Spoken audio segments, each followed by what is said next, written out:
Good morning class 7.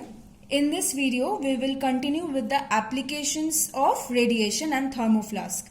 So just before that let's recapitulate what is radiation. We have learned that this you already know, primary source of heat on the earth is sun, and this heat cannot reach us by conduction or convection obviously, because we have learned that most part of the space in that is vacuum. That means no liquid, no gas, no solid is present. Then how is the heat being transferred from the sun to earth? With the help of radiation, okay, which does not require any material medium. Now it's the fastest mode of transfer of heat, and also this we have done that almost all hot objects radiate heat, for example electric bulb, fire, etc. And how do the radiant energy travels along straight lines in the form of waves, right? Now this also we have learned that when radiant energy falls on any object, some part is absorbed, some part is reflected back or bounces back.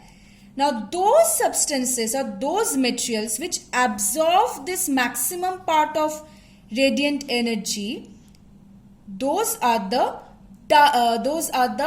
dull or black colored objects. Okay, see the dark colored objects absorb more heat radiation than light colored objects, right? Then what do the light colored objects do? You learn this point, key point. They reflect, for example, white colored objects or shiny objects. They reflect back maximum radiant energy which is falling on them. Let's see the applications, then it will be clearer to you. See this one first. People prefer wearing white or light colored clothes. You remember we have just discussed this in the previous video. In summer, because white or light colored clothes will reflect back the maximum heat energy falling on them, right? So that is why we won't feel hot. Because if we wear black or dark colored clothes, then what will happen? Just like we do in winter, because they will absorb much heat energy falling on them. That is why we will feel warmer then. So wearing black or dark colored clothes in summer will not be suitable for us, right? See this point then. First point. The base of the cooking utensils is made black. Why? Because if the base of the cooking utensil is made black, if this is the burner, then what will happen? If this is black colored objects, what do? They absorb the maximum radiant energy falling on them. So they will absorb maximum portion of the heat energy, and they will obviously transfer this to the food which is kept inside, and obviously it will be preferable for us if we use the black colored utensils, since they are good absorbers of radiant heat energy. Now see another point. The inside of the cooking utensils, the inside is generally kept shiny. Why? Shiny objects, what have we just learned? That shiny objects, they reflect back maximum portion of the radiant energy. So if they reflect back, then what will happen? This inside of the utensil, not the outside, the inside of the utensil, they will try to reflect the heat energy, and as a result the heat energy will be inside the vessel. It won't escape out from the vessel, from the utensil, right? So that is why it will minimize the loss of heat. So these are the two applications of black and polished surfaces. Now see thermoflask. What is the function of a thermoflask? The function is, if we keep a fluid inside the thermoflask, if we have kept warm fluid, it will keep the fluid warm. It's liquid basically.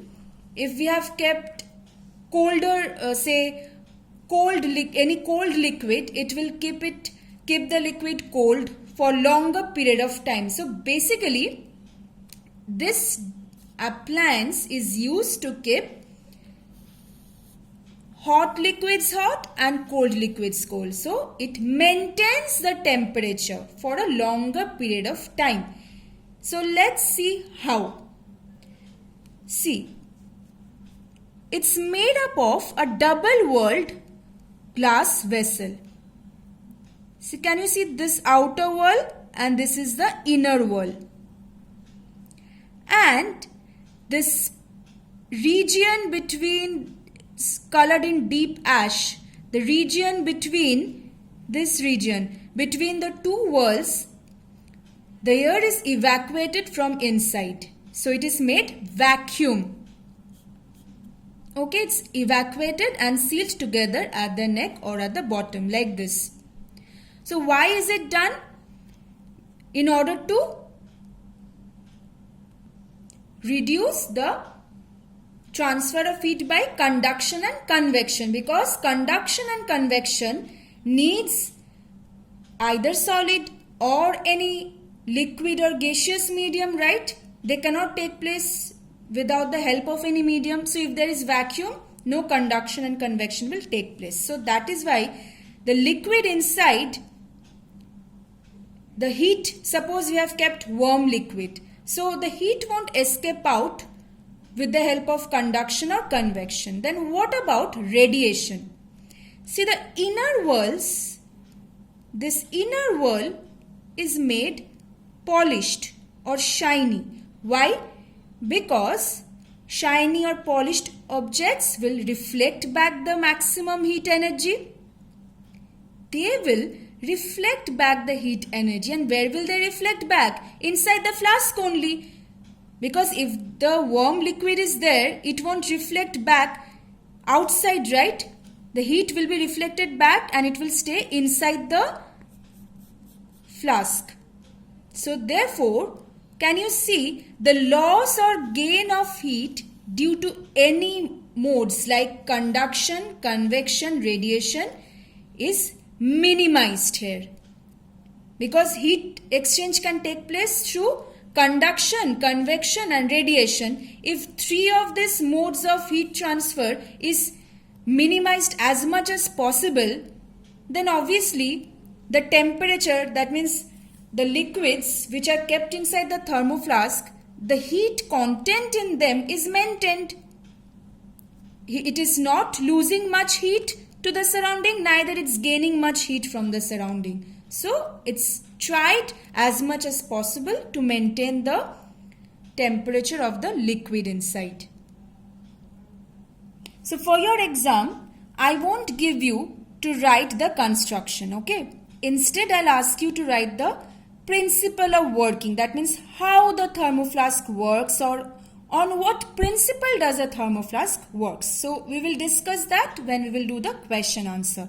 But please go through this part and see if you have understood thermoflask or not.